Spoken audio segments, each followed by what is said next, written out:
परमेश्वर है, उनको इतना ही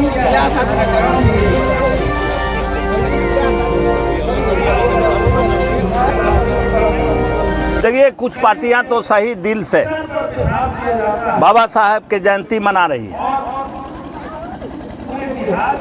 और बाबा साहब के ज्ञान, उनके संविधान, ये सबको समझ करके वो जयंती मना रही है, क्योंकि समझती है कि यह संविधान से ही हमें अधिकार।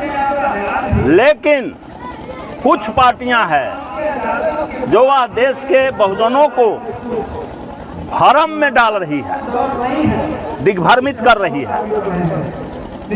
जो लोग पार्लियामेंट में बाबा साहब को अपमानित करते हैं, अब उनके जयंती मनाने का क्या मकसद है? वो भ्रम पैदा करना है। जिनकी सरकार में हमारा बौद्ध विहार दूसरे लोग कब्जा कर रखे हैं, उनको जयंती मनाने की क्या जरूरत है?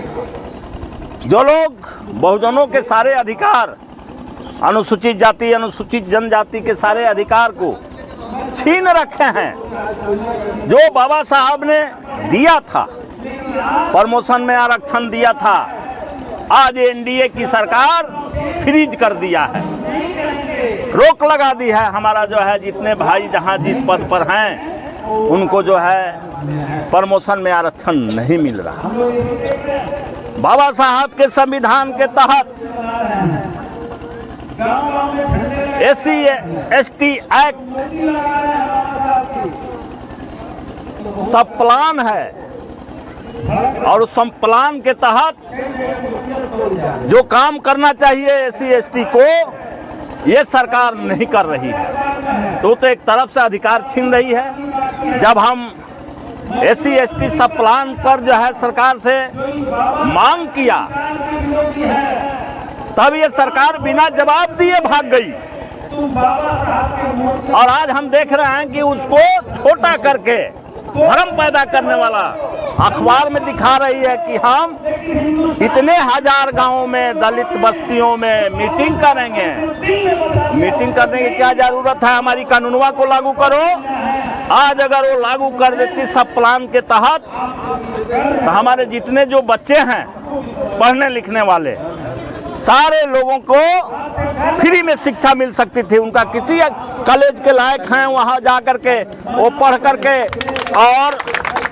करके वो एडमिशन ले सकते थे और पढ़ सकते थे। लेकिन सरकार वो प्लान को लागू नहीं कर रही है और इधर उधर करके भाग रही है।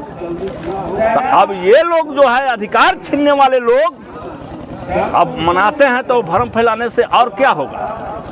अभी तो जरूरत थी कि उनके हाथ में कलम थी और ये सारा SC/ST सब प्लान को लागू कर देते। अगर वो लागू हो जाता तो हमारे सारे बच्चे पढ़ करके और बड़े बड़े पदों पर चले जाते। बाबा साहब कहते हैं कि शिक्षा वह शेरनी का दूध है जो जितना पिएगा उतना दहाड़ेगा। आप महादलित के नेता हैं, गरीबों के मसीहा लोग आपको मानते हैं, अपने समाज को क्या संदेश देना चाहते हैं? भाई, कौन नहीं है जो नहीं पढ़ना चाहता है? पढ़ना तो सब चाहता है, लेकिन आज की परिस्थिति में उसकी आर्थिक स्थिति अलाउ करे उतना ही ना पढ़ेगा। और नियम है तो सरकार लागू नहीं कर रही है। SC/ST सब प्लान लागू कर देती बिहार की सरकार, तो हमारे सभी बच्चे सच में शेर बन जाते।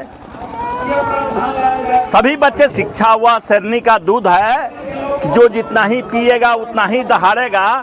सच में ये हमारा हो जाता, लेकिन हमको तो रोक लगा दी जा रही है। तरह तरह से शिक्षा पर रोक लगा दी जा रही है। शिक्षा नीति जो ला करके गड़बड़ कर दिया गया है, गलत शिक्षा नीति आ गई है। और जो कुछ बचा खुचा जो शिक्षा नीति है, जो खास करके SC/ST गरीबों के लिए है, वह सरकार दे नहीं रही है।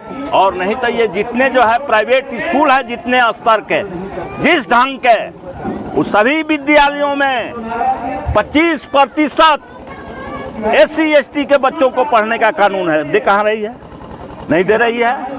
इसलिए हमने भी ठाना है, और जिस तरह से आंध्रा कर्नाटका में जो संघर्ष करके लिया गया है, बिहार में भी हम SC/ST के हक के लिए आंदोलन तेज करेंगे।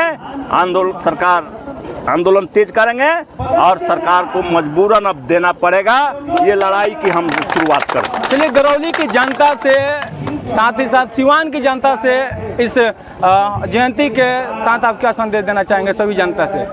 ये हम संदेश है कि वो सिवान हो, दरौली हो, जो भी प्रखंड हो, पूरा बिहार हो, देश हो, सभी जगह बाबा साहेब की जयंती धूमधाम से मनाई जाए।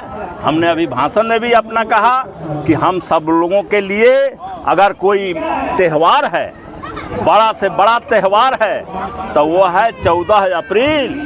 और 14 अप्रैल को बाबा साहेब का जन्म हुआ और हम लोग 14 अप्रैल को जयंती मनाते हैं। इसलिए हर लोग 14 अप्रैल को पूरे तौर पर काम ठप करके